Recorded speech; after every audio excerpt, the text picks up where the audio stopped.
First of all, I'd like to ask those of you with the cell phone to please turn them on silent. It's very disturbing if you're talking to all of a sudden hear a phone ring.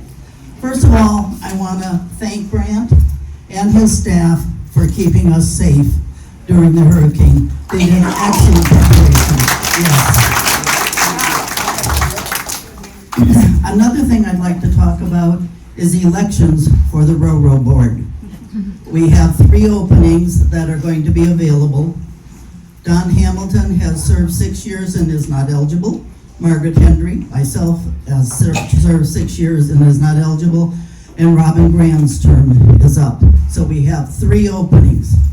If you are interested, please contact Chris Swanson, our president. This, you need to let him know by Wednesday, October the 19th. And candidates will talk at the November quarterly meeting. The person that was running for a railroad board has to serve 6 months on a committee. So if you're not eligible this year and you're interested in next year, get yourself on a committee. Thank you very much. Grant? Who's next? Ron Carter. Where is Ron? There he is. Your name is in lights. I wasn't sure I was going to have my minutes today. I asked for a minute last week, and there was no minutes. But Ron Carter, I'm the garden man. Just want to briefly let everyone know that the garden is in great shape right now. We just need a few more gardeners. For all you new people, and there's a few of you, that like to grow anything, this fall season is going to be very nice. We've got pretty well set up. I've added a couple of plots, and it's got a new fence around the place. It looks pretty good. If you haven't been out to the garden, just for your own edification, you ought to walk out there. We got a car wash out there in case anybody's interested. But basically, I'm appealing to the new people to come on out and talk with me. I'm out there almost every morning. Not this morning. There's a special occasion here. That's all. All right. Thank you, Ron. All right, and Leslie Haas is next with an update for us. Good morning, Leslie. Good morning, everyone. Hello. So we have our first flu shot clinic that will be October 5th for those that have signed up. This is your reminder to please bring your, no, you don't need to bring anything to the clinic, I'm sorry. For the flu shot clinic, just bring yourself on down to the Wellness Center for your time with Main Street Pharmacy for whichever shots you selected. We do have a booster for COVID clinic on October 6th, that's this Thursday, by Department of Health. We are going to be doing a sign-up list sheet. So we do have them in the north as well as the south. Sign up for your time slot. We do have numerous time slots for north and south, so there'll be plenty. Grab a consent form, fill it out, and bring it down to the COVID booster clinic that will be here in the South Grand Lobby. We'll start your consent form collection in the South Lobby. So you'll start in the South Lobby where we will get your COVID consent form. Please bring your insurance card as well as your COVID shot record so that Department of Health can also verify it and update it to give you either a new card or an additional date on your card. So again, please sign up at the North and South appointment book tables. Thank you. So, Leslie, is this the COVID booster or is this the new and approved booster for BA5? Both. So it's the new Pfizer, and they will also be providing Moderna if anyone is interested in that booster. It's not the new Moderna booster, but if anyone's wanting to stick with Moderna but hasn't received their booster with Moderna, they're also having that available too. Is Thursday the sign up or is Thursday the day they're doing it? So the signups are out now, and Thursday, October 6th is the date of the clinic. That's 2 days. If you have had all Moderna, but you want the new, is that okay? Yes, so the question was if you've had all Moderna, but you want the new Pfizer, then yes, you are able to do so. I think that's it, thank you. All right, thank you very much. Hazel's video, we have been promising this for 5 weeks. And Betsy has finally figured out how to make this out. I'm going to show you how I can afford this car. Okay. Okay. Hi, I am here with Hazel Vernon, one of our North Regency Oaks residents. She was displaced in the early part of June from our fire we had here. And I would like Hazel to explain some of her experiences during that time, during the fire and after. Hazel? Well, it was a memorable experience because Regency Oaks and the staff were superb. And it was all happening so fast. I thought it was raining at first. I was in my apartment and I heard water, and to my horror, it was all coming down through the sprinklers in every room. And at that point, I realized, trying to contact the front desk was not helpful. You couldn't get through. I was worried about my neighbor next door who's hard of hearing. And the fireman was there outside my door and he said, "Come on, you've got to go." I said, "I'm worried about my neighbor." So he complimented me on that, and we went to see her. We got her out.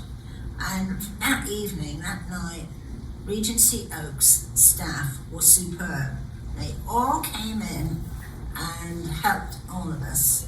We went to the lobby, and it was a scene of a lot of activity. Everybody came in, from catering to the nurse to everyone. Activities, Ginger, and they helped us. I saw the catering manager sitting for hours with a blind lady, just stroking her hand, and some of us, were sent to a local hotel in Safety Harbor. Then we were transferred to Bradenton, to a very nice facility, a sister facility. And that was a lovely experience because the people there were welcoming and kind and treated us very kindly. And when we came back, my goodness, what a welcome. Grant and his team ran out welcoming us. There were 3 of us at that point in the car, and took us up to our temporary accommodation. And it was all decorated. Ginger had made a wonderful welcome home garland with balloons and whatnot. It was absolutely fantastic. And I think the whole experience showed human nature at its best. Even though it was a terrible ordeal for all of us, my own apartment is completely gutted. And so my experience is one of gratitude and thankfulness. Well, thank you, Hazel. We are so, so happy you're home. Thank you for being here. Thank you, Ginger. Bye-bye. It's doing a great job. And so, she talks about resilience. At Navy Federal Credit Union, we were founded as a nonprofit dedicated to your financial. She talks about the resilience of the human spirit. What about her resilience? Is she just amazing? And I think about the 38 folks who have been dislocated. Some are back in their apartments. Others will not be back until first week of January. And just every day, even though the blue team is working hard to restore their lives and get them back to their apartments, they've struggled, and they've been troopers. They haven't complained. They've shown perseverance, and we think of them every day. And Hazel expressed that sentiment so well. So I don't think Hazel is here. Where are you? Way in the back. Hazel, we bow to you.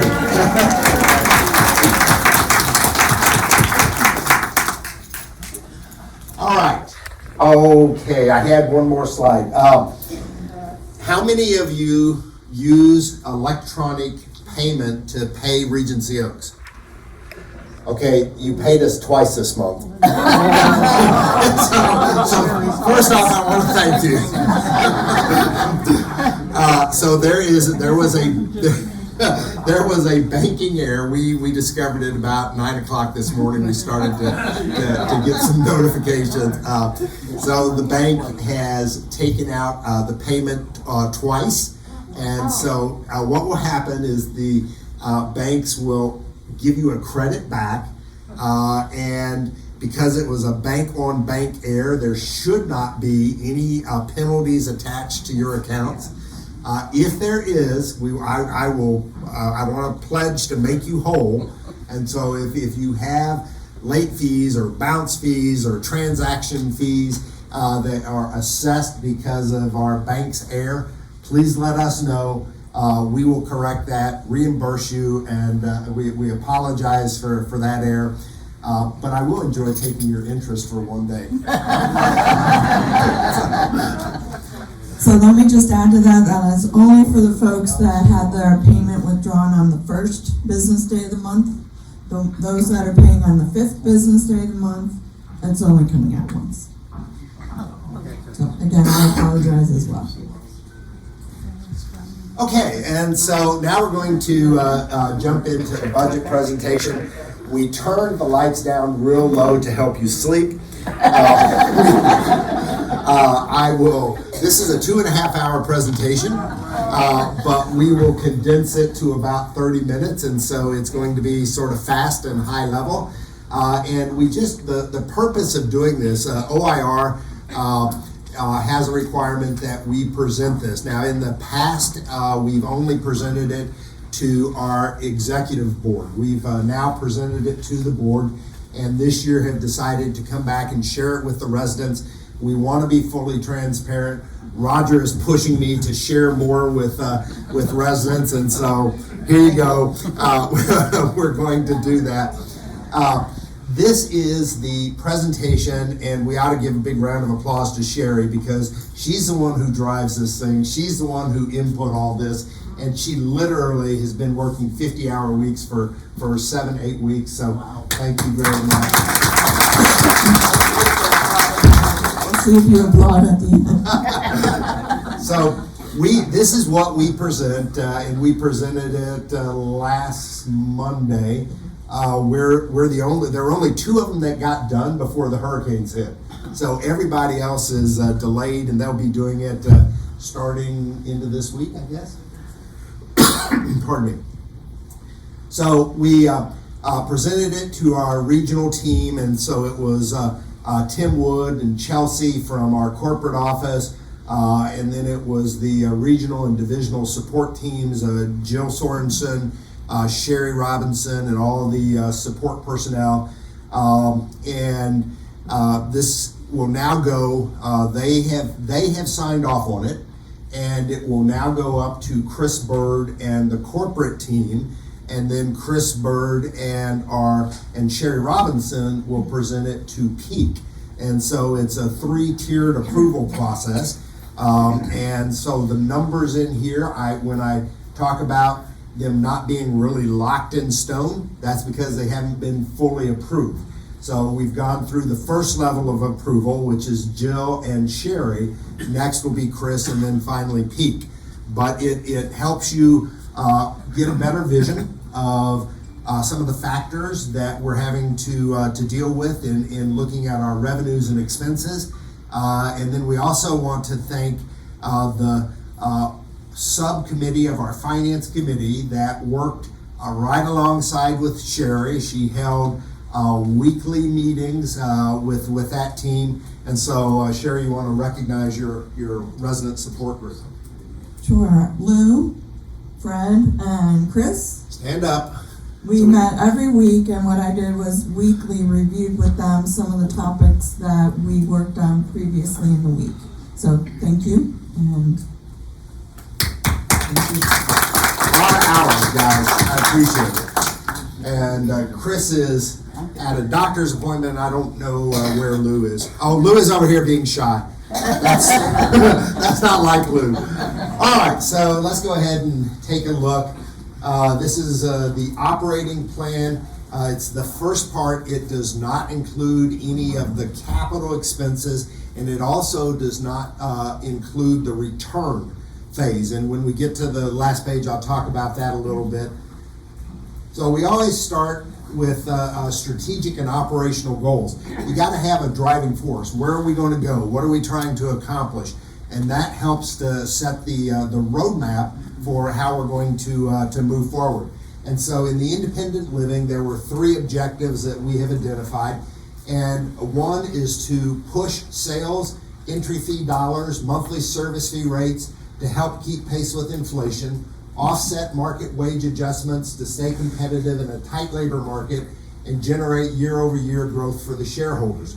So it's a 3-legged stool, and those are the 3 things that we're trying to accomplish. The stool is wobbly and unsecure if you don't have all 3 of the objectives that you're trying to push forward with. And so we are going to be very aggressive with our rents this year, and we're going to share some more information with you. The second is in June of 2022, Regency Oaks experienced a 3-alarm fire. It dislocated 38 residents. 8 apartments were completely gutted, and those residents have been relocated into existing vacant apartments. And so our inventory has shrunk considerably. I have 10 apartments in the R wing that were vacant and are not able to be sold because we're under construction. And then I have 8 residents who are in vacant apartments outside the R wing because their apartments are uninhabitable. So I have 18 apartments taken off of my inventory and are not available for sale. And that's having an impact on my sales and Perry's sales team. As you might expect, here are the first numbers that we've been able to identify. The trend line is showing that the south building is filling up. They have 14 vacancies. People walk in and we show them the north and we show them the south, and what do you think they say about the north? No, not so much. Thank you very much.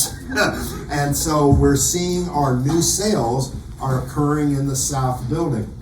14 vacancies in June. Today, the south building has only 8 vacancies and a couple of deposits on those. So it's not going to be long before our south building is completely full. The north building, on the other hand, is static with 18 vacancies before the fire and after the fire.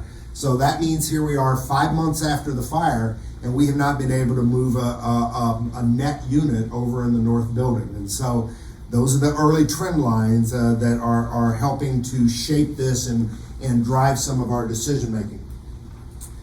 The community will leverage construction to generate excitement and drive sales. The restoration and renovation process is underway with a January 23 completion date. A full north building renovation is included in our 23 capital budget. The new town hall, wellness center, spa, and fitness center is scheduled to open the end of the year and will create a competitive advantage in the marketplace. So 2 things we're trying to accomplish there. And the first is our position, and we are pushing this with the owners and the insurance company, is that the north building has to be renovated. It has to be a complete renovation. It cannot just be the R wing. And we've made some progress in there. I don't have a commitment, but I do have direction from the ownership group to put that into my January 23 capital budget. So I'm confident that that is going to be done. I cannot guarantee it, but it's we've made a solid case that we need to do it, and I believe we'll be successful. The second thing is the new construction is allowing us to reposition the amenities offered here at Regency Oaks so that we can be more attractive and go after a younger age population. Our average age is 87, and we know that we want to drive the average age at move-in, which is 82, down to about 78. And so one of the ways you do that is to load up your amenities and offer a more amenity rich environment that is more attractive to slightly younger seniors. And so that's what we're pushing in the second bullet point. Third bullet point, independent living staffing has stabilized over the course of 2022. The number of vacant positions is in line with our pre-pandemic experience in 2019, meaning that our number of vacant staff positions is very, very similar to where we were before the pandemic. So a market adjustment in January of 22, above average merit increases in March, and the September minimum wage adjustment has positioned the community at or above the 50th percentile in market wages. So all I'm saying there is we invested $580,000 in wages this year for our associates, higher wages for our associates. And that has allowed us to move from the sub 50th percentile, and that's the goal, is to pay our wage at the 50th percentile or above, and we've been able to achieve that. In the coming year, this year, we have moved up into the top 5 in the portfolio, the peak portfolio for community retention. And so our managers and Dawn Evans, our new HR director, they've just done a fabulous job of stabilizing the staff. We're beginning to see the turnover numbers come down. We're in the top 5 in the entire portfolio. And so as that staff begins to stabilize, we'll start losing them out the back door and continue to build those numbers. That one area where we're really short is part-time workers. We have almost all the full-time positions full. It's those part-time supplemental PRN workers that's where the shortage is. And so again, we'll stabilize and start to backfill with the PRNs and the part-time. With the improvement in turnover, the community has been more mindful in the hiring process and focused on building culture. And we currently have no COVID restrictions in place, and we have returned to full operational status. And so those were the 3 defining objectives, and we will share that with you. We also did the same thing for each of our product lines. So we had 3 strategic goals for our assisted living and 3 for skilled nursing. I won't share those with you today just because of time constraints. Those are assisted living. All right, here's our first one on entry fee sales.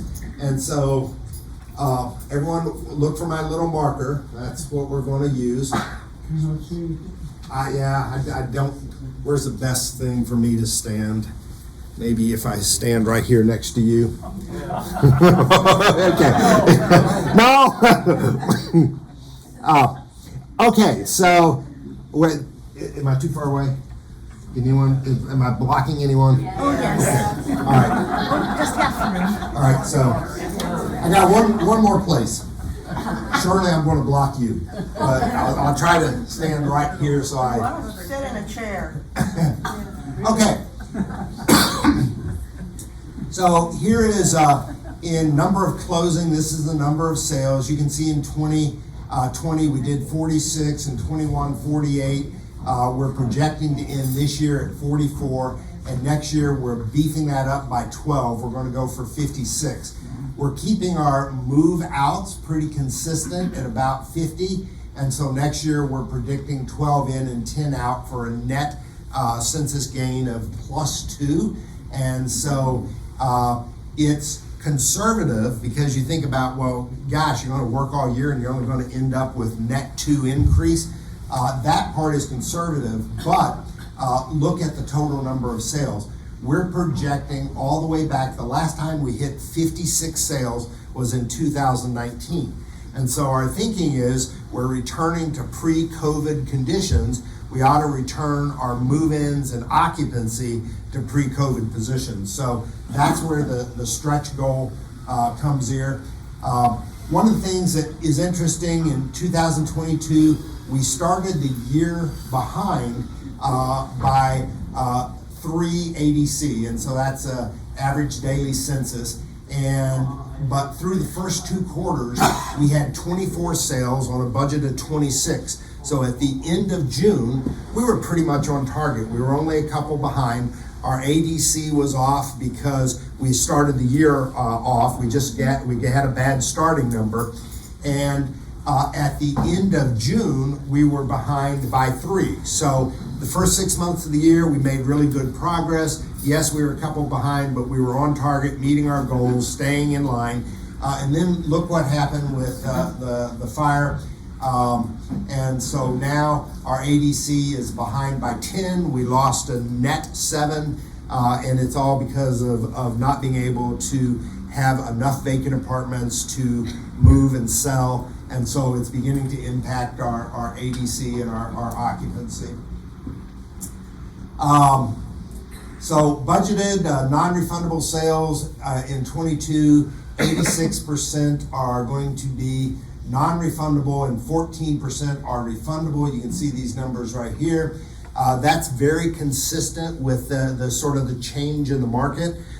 Back in the day when we first started, the most common or favorite plan was the traditional plan where you got 50% of your investment back, and that has changed a little bit. We're now seeing that the most popular are the 2 plans where there's 0 refund, and the reason for that is pretty obvious. They're the least expensive plans. And so as we've seen entry fees increase over the last 5 or 6 years, we're seeing a shift in our demographics and people beginning to choose plans without a refund. You're keeping your money, you're investing it, you're getting higher returns in the stock market and bonds and your investments. So why give the money to me? And so that's one of the trends we're seeing. Refunds are consistent year over year. We did increase the entrance fee pretty aggressively. This is for new. Is that correct? The 7%. Yes, that 7% is for new entry fees. Is that correct? Yes. Yes.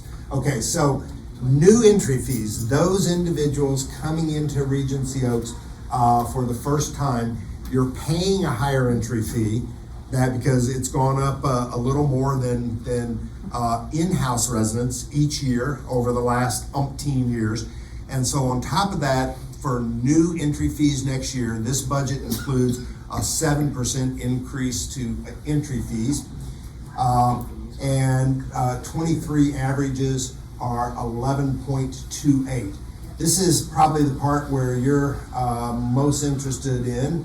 2023 entry fees are standard at 10%, and that's across all units. This is for new residents. We're at the new residents. So if you're just a standard new entry fee, we have 11 different floor plans with 3 different one-offs. And so the standard increase for the entry fees for new residents is 10%. But we wanted to find a way to help offset the increase necessary to existing residents. That's you. And so here's one of the things we did to help preserve and protect our rates. If you're in the Hamilton or the Franklin Deluxe, those are those new models that we've done, those are going to go up 20%. That's going to help us offset the increase for existing residents here. And then if you are in the Jefferson or the Williamsburg, you're going to go up 15%. So just a couple of things we're doing to try to share the wealth. All right, next slide. Here's our entry fee resales, and just looking at the Hamilton and the Franklin. Here's one of the things that we're also doing a little bit differently. Last year, the entry fee on the standard and the deluxe was identical. This year, we've gone up on the premiums for both the Ham and the Frank. That's another way of driving additional cash to the bottom line so that it doesn't have to be made up by residents. Next slide. Here's our move-in. You've already have seen this, but it's 56 in and 50 out. We've broken it down by month. Our starting occupancy is 345. Our census today is 341. 343. So at the end of December, we need to be at 345. So we were very, very conservative. We didn't want to start off 3 behind like we did last year. And next slide. Here's our independent living increases and attrition rates. And so here's our Hams and Franks. We have 33 current vacancies. 11 of them are not available for rent. 8 more have existing residents in them. So 19 of the 33 are not available for rent. So that means that I have 11, 12, 13, 14 apartments that are available. 3 of them have deposits. So I'm down to only 11 apartments that I can show to existing clients. And so that's why you have seen that decline in occupancy. It's sort of slim pickings. And so we'll have to overcome that. We have seen some improvement with the Hams and the Franks. And so this year we're 14 more units that have to be sold. And that was 57% of our total vacancies last year were our small Hams and Franks. And so the premium model, the upscale model really seems to be successful. We can't build them fast enough, and almost everyone who comes in, that's what they're selecting, is that upgraded model. Move-outs in 23 are trending down. They were 33%. This is just a breakdown. Thought you'd find this interesting. Last year, 33% of our move-outs were because people expired. 23 transferred to Regency Oaks Assisted Living. 7% went to local assisted living memory care, and 30% out of city to be closer to family, not being memory care or larger 1-bedrooms. And so if you look at our attrition, that means almost 37% of our residents who discharged last year chose to go to memory care or assisted living that was not Regency Oaks. And the primary driving factor for that is the fact that we don't have memory care, and we don't have a secure memory care, and our assisted living is only small studios and not 1-bedroom apartments. And so all the way up the chain of command, I talk about this every year when we do these presentations, because if you do the math, if you take those 30 some odd residents that we lost, and when they left, they walked away with a partial entry fee refund, and they walked away with cash flow and monthly service fee. And I did the calculation. I did a 10-year life, but it's more than $20 million worth of cash for Regency Oaks. Well, it doesn't take too many years of doing that to be able to afford a memory care or secure memory care or assisted living. So again, I make this case very, very frequently with Peak, and keep pushing on this. So rent and care revenue is up 9.9 due to higher monthly service fee. 70% of our residents receive an increase in January. 30% of our residents receive that increase in September. This is the anticipated number that we put in here. The January increase in 2023 we're anticipating is 11.28%, and that is a CPI of 9.28 plus a 2%. And so that's how we came up with that calculation. Is that calculation locked in stone? No, absolutely not. It's our best guess as to what we think is going to happen with inflation. That 9.28 could be less, it could be more. We won't know that until the 13th of this month. So the index that we follow for Consumer Price Index will publish on October 13th. And then at that point, we'll be able to define that. So Sherry and I have another meeting scheduled, is it next Tuesday? That's Tuesday, 2 weeks from today, maybe? Yeah. So Sherry and I have another meeting, we're not quite sure, but we're going to come back, and that's when we're going to specifically talk to you about the monthly service fee increase and give you an in-depth look at how we arrived at that increased number and what some of the cost factors are. But right now, for the purposes of budgeting, this is what we put in there, and it's a guess. It's a guess. It could be high, could be low. Don't hold me to it. Could be high, could be low. That meeting is scheduled for the 25th of October at 10:30. Monthly service fee increase meeting. Ooh, I think it got moved forward. Yeah, I think. We'll get back to you. I think it's next Tuesday. I'm not sure. We'll make sure you know before the end of the day. Okay, and then concessions per unit. This is waived monthly service fee. When you move in, you traditionally get 90 days waived because your apartment's not ready, and it's hard to have you pay for an apartment that's not actually done. And so there's waived MSF, concessions, discounts, and you can see that our concessions are pretty consistent. It's about 150 to 177, so it did not go up much. All right, next slide. All right, I'm going to speed this up. Here is a more detailed listing of IL discounts. There's not too much of interest here right now. Here's our current incentives. Hams and Frank's non-premium is a 10% off the entrance fee, and then the waived monthly service fee for 90 days, that's on all of them. One-off discounts on our 2-bedroom and large 1-bedroom apartments. Next slide. Here's other revenue, and so the community eliminated the Bistro meal plan, which returns credit against the monthly service fee. So you'll remember under the old plan, you got if you're on the 21-day plan, you got a $45, $50 credit back to your monthly service fee.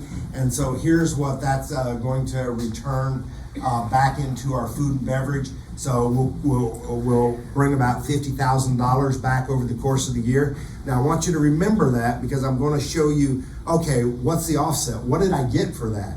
And so, we pushed really hard to get everyone off the 21-day plan. And with the purpose of that is we wanted to be able to put more of our money back into raw food so that we would be able to provide overall improved experiences in our dining room for everybody. So just stick that in the back of your brain, and it's $50,000. That's the additional revenue. Look what you're going to get in return for it. I think that's probably it. So here's our total revenue summary. We're just going to go right down here to the bottom and sort of look at the summary page. We're projecting to do about $16 million in revenue this year. We're bumping that to $18.4 next year. That's a 9.3% increase to independent living cash. Each of our product lines is having a positive gain in revenue. Our total revenue generated next year is $29,830,000. That's an increase of $3,241,000, or about 12.2%. And so, why do you think the revenue has to go up that high? Wages, expenses, yeah. So there it is. That's a 12.2% increase, and so that is not inconsistent with what we're seeing with the projection of a 11.9% increased monthly service fee. All right, labor FTEs. I'm going to give you the down and dirty on this. And so in 22, we had 238 FTEs. That's a full-time equivalent. That's someone who's working 40 hours a week. If I'm a dining aide, maybe Joey is working 15 hours and Susie is working 10 hours and Mike is working 5 hours. That's one FTE. And so it's FTE is a full-time equivalent working 40 hours a week. And so we have the equivalent of, in 22 budget, we had 238 FTEs. Our total FTEs in 23 is down to 217. And that's because we didn't have staff for the first 6 months of the year, right? And so the first 6 months of the year, we were really, really off. And so we're beginning to rebuild that. Look at how we have recovered. This is our 2023 budget. And so we're looking at 227. You got to add these 3 columns. This is replacement, holiday, and training hours. We're back at 233. So we were at 238 last year budget, and this year we're budgeted at 233. And so it went down, but let's see where that actually went. And so if you come right over here, IHS, that's Christine's shop, they lost 7 FTEs. And the reason for that is they have lost 24-hour cases. And so last year they had a number of 24-hour cases where they had aide nurses in 24/7. Unfortunately, those individuals have expired. You see fewer and fewer 24-hour cases, and so we had to reduce our revenue and consequently our staffing. Now, we've already done it, and so we aren't going to go down and cut anyone or fire them, because as we've lost the 24-hour cases and attrition has done its job, we've just gotten back down to our existing staffing. So you won't notice a change in our staffing, but that's where the majority of that decrease comes. And so if you make that neutral, instead of losing 5, you take out the 7.7, it means we actually went up 3 FTEs. And we'll show you where that happened. Here is the wage summary, and I'm going to have to stand a lot closer. I'm sure you can't read any of this. So we, in our plant, it includes higher pay and in environmental services. That's our housekeeping department. It includes higher pay as well. We also are announcing Friday, you'll be the first to hear this, but Evan Poole, who is our AIT, who just completed his administrator and training program, we have hired him. He's no longer a student, he's now going to be an employee, and he's going to do a split role. He's going to be the administrator of our assisted living. It's only 26 beds.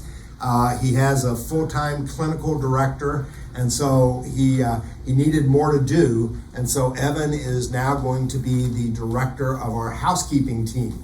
And that means Maria will still be the lead over at skilled nursing, and then Wanda will be the lead for the north, and then our Cindy will be the lead for the south building. But it will all fall under the direction of Evan, and so with that and the higher wages in those 2 departments, we're going to be able to focus on, everyone knows, it's not a secret, where we've really been struggling is with our housekeeping and maintenance people. We just can't get enough, or the ones we have are turning over. And so additional wages to be more competitive and to retain them is, we think, essential to our full recovery.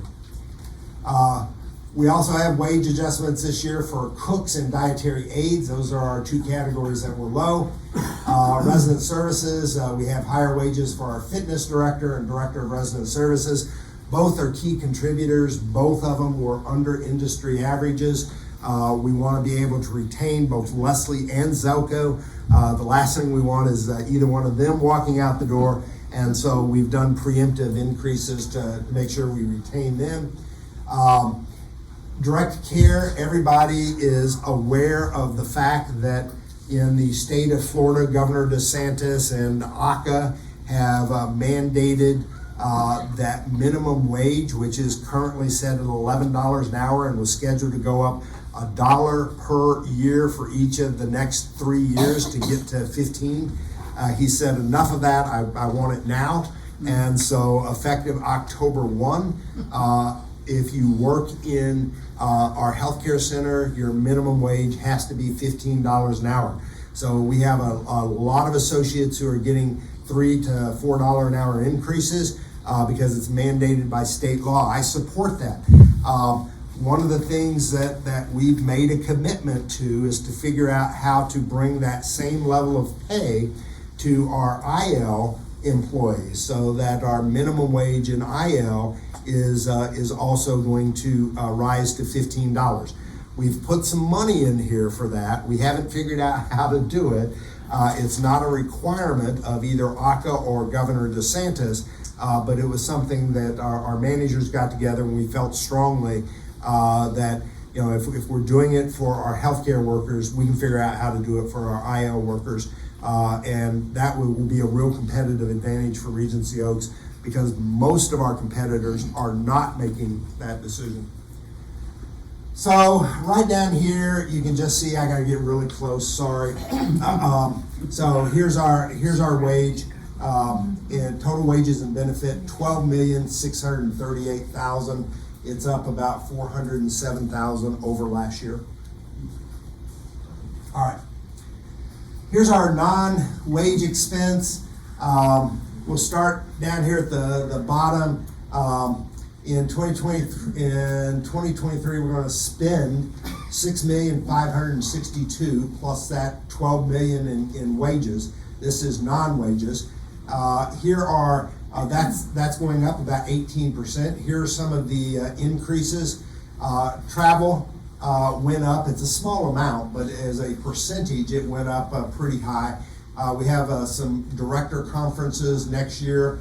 Our professional fees took a pretty big hit, about 20%, and so those are HIPAA compliance, SINSITE, employee engagement, CCCA, TSI, Florida Senior Living. Those are license fees, permitting. Promo and sales went up. Primarily, you saw a decline there. It's an accounting adjustment as to how we're going to handle the food we use for marketing events and account for it in a different method. Food adjustment for inflation. And where is that? Here's the part that we came back and we talked about. So right here, our food, we've increased by 23.6%. And so that is going up from 22 projected, $1,478,000 to $1,828,000. So that's going up $500,000. And what did we take away to help offset that? $50,000. So here's that commitment that we talked about when we started rolling out this plan that included addressing the meal of the day, addressing reservations, trying to drive the quality of service, improve the standards within our dining room. The 5 things that we wanted to accomplish and figure out how to do, you can see that this is how we've accomplished it. It's going to be a big change for all of our residents. Okay, Sherry's saying I have to move on. Okay, let me just real quickly show you this right down here. This is our non-controllable area. So controllable cost on the top, non-controllable. This is management fees, professional fees, utilities, insurance, taxes, COVID-19. It's going up about 20.4% to $4,000,008. Last year it was $4,068,000. So it's up about $4 million. All right, NOI summary. And so let me talk about NOI. NOI for any of our accountants here is more commonly known as EBITDAR. And Sherry, correct me if I get this wrong. It's earnings before interest, taxes, depreciation, amortization, and rent. That's what EBITDAR stands for. And so when you look at total NOI, this is our total revenue, operational revenue, less our total operational expenses, our non-controllable costs, and that gives you a net cash or EBITDAR. What is not included in EBITDAR? 2 things, capital and debt. And so this is all we're going to get right now because, I'll explain that. But here's where we are. In 2021, we were $3,500,000. In 2022, we are projecting $4,700,000 to a budget of $4,700,000. We think we are going to achieve our budget. It's really close. And then next year, we are projecting $5,700,000. It's a 20% increase in our NOI. And so out of NOI, there comes two things. And this is why we always do the capital last. We haven't shared with you the capital because it's not done. And so what you have to know is, what is my NOI as a portfolio before you can decide what percentage of that money you're going to spend in reinvesting back into the communities. And so every community will go through this process, and every community will generate an NOI. Our NOI is $5,700,000. The capital budget that we've shared with your board, but we've not submitted, we're asking for a little over $5 million in capital reinvestment back in the community. And so that would bring essentially our NOI to zero. And here's sort of our approach. Sherry and I we're very aggressive. We're going to ask for every penny of NOI to be reinvested back into the community. Will we get it? Probably not. But if you don't ask, you definitely are not going to get it. So we are going to ask for that. And then we have debt service, and our debt service is $2,300,000, $2,500,000. Yeah, somewhere right in there. So that, in order to look at profit, we will have to look at capital. What are we going to reinvest back into the community, and subtract out what we pay in debt service, that's our mortgage payment, in order to get our profit. I anticipate that our profit is going to be very minimal this year because our capital reinvestment is going to be pretty aggressive. All right, and so that's, I think, it. Yeah. And we'll open it up for questions. Oh, you don't work the mics? I don't work for it. Good job. Yes. So we will post a 2-week notice on the monthly service fee increase meeting so that you'll know. Next Tuesday is before the 13th, so I don't believe it's next Tuesday. We will. But we will post it 2 weeks in advance. Yeah. On the Tuesday Talk Summary, we'll have the date of that meeting for you. Perfect. Okay.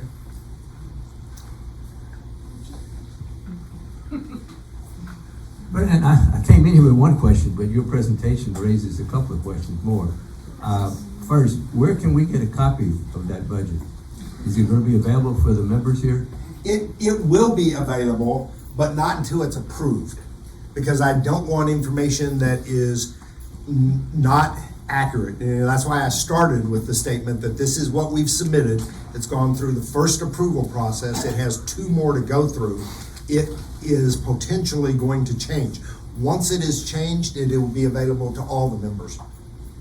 Well, I was curious about that because it'd be of interest, perhaps, to know who made the changes and whether it went up or down. It wouldn't fall on you necessarily, but it would fall on somebody who's not here. That's correct.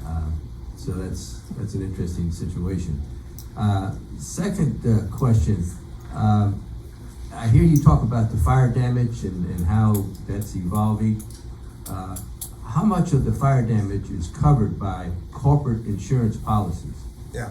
So, great question. And the question is, how much of the fire damage is covered by corporate insurance?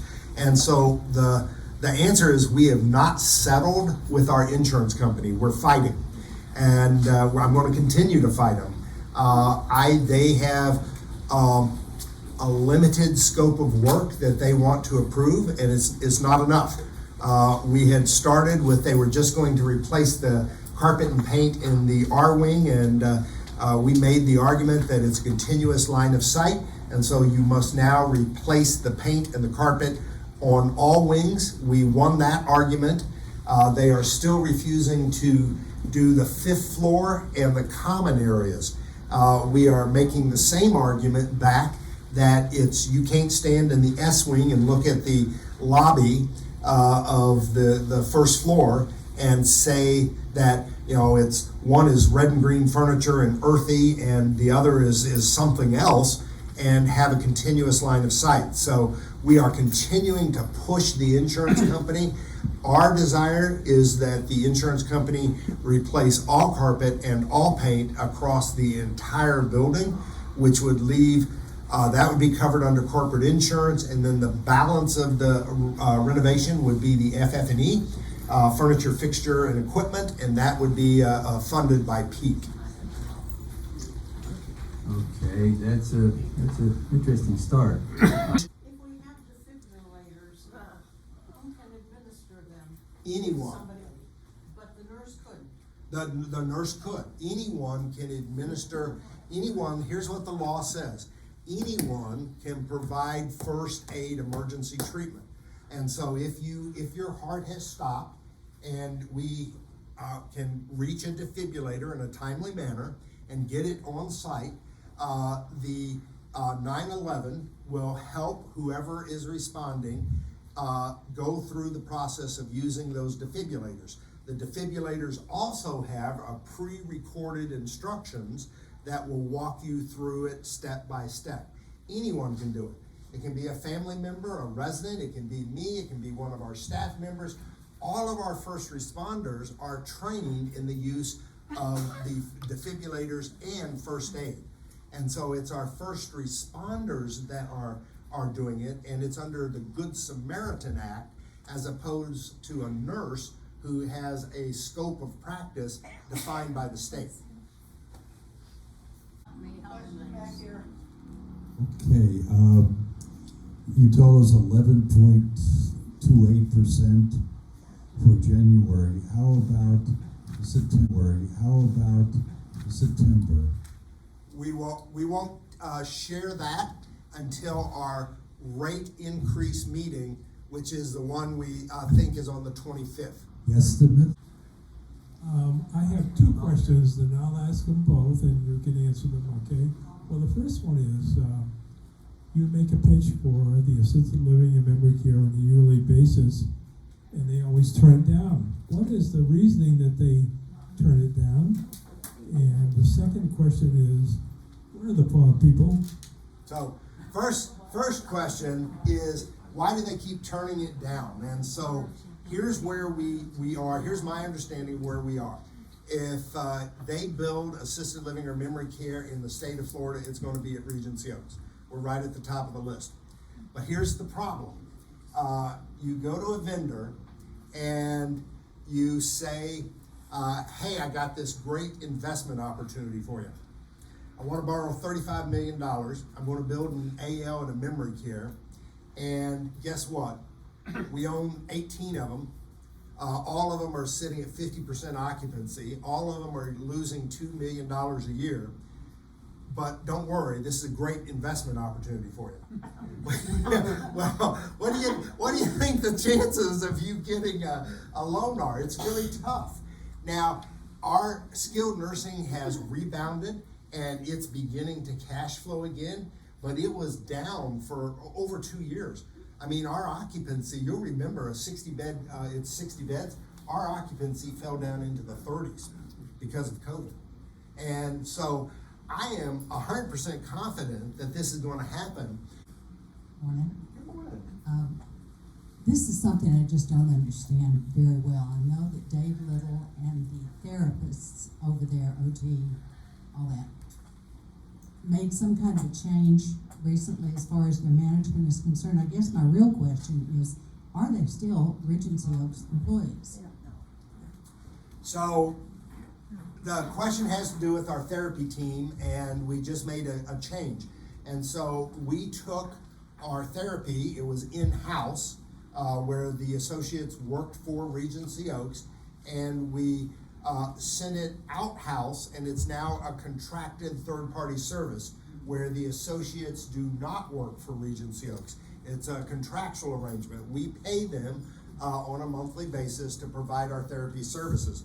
All of our associates that were part of the therapy team were offered positions with the new company, and most of them have accepted. That change was October 1st or 15th? First, was October 1st. And so at a Tuesday talk here in the near future, I'll have the new management team come over and tell you a little bit about their company and what they do. We think it's going to provide better service. And here's the primary thing that I find attractive. In the past, if I was short a therapist, particularly a occupational therapist or a speech therapist, they're hard to find, I didn't have a backup. With this company, they have 7 or 8 communities in our area, and so they have more resources. If I'm short an OT, I can borrow an OT. And so it's going to allow me to provide uninterrupted service to our residents, and it's going to drive more return to the bottom line. Brant? Is there a follow-up here? However, just unlike these folks over here, Christine's folks, who are our employees, our therapists no longer are. Is that correct? That's as of October 1st, yes. As of October, thank you. Brent, I hear some sawing over here. Are they taking down the wood They- around our windows? They are, and and I've not seen the new plan, but they were waiting for the architect to redraw it, and I guess he has done it, and they're executing against it. Can it just be flat? I hope so. I mean, I wouldn't mind a small pitch, but it certainly cannot be what it was. I would like to go back to talking about the assisted living. Down the road, we have a memory care unit. We don't have it, but as you know, someone else does. And we talked early on about trying to have some coordinated effort with them. We actually have people from here whose spouse is down there. Is there anything going on where we are collaborating with them? So currently, the only portability in our contract currently is within the peak portfolio. And so if you needed the services of a secure memory care, you would have to look, the closest would be Freedom Square. And so currently, we are not in any negotiations with other providers, competitors.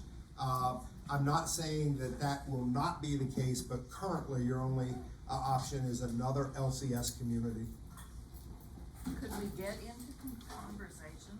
Because it's very far for somebody here traveling to Freedom Square to see their spouse when it's a quarter of a mile from here. Yeah, there are conversations going on in a semi-related matter to that.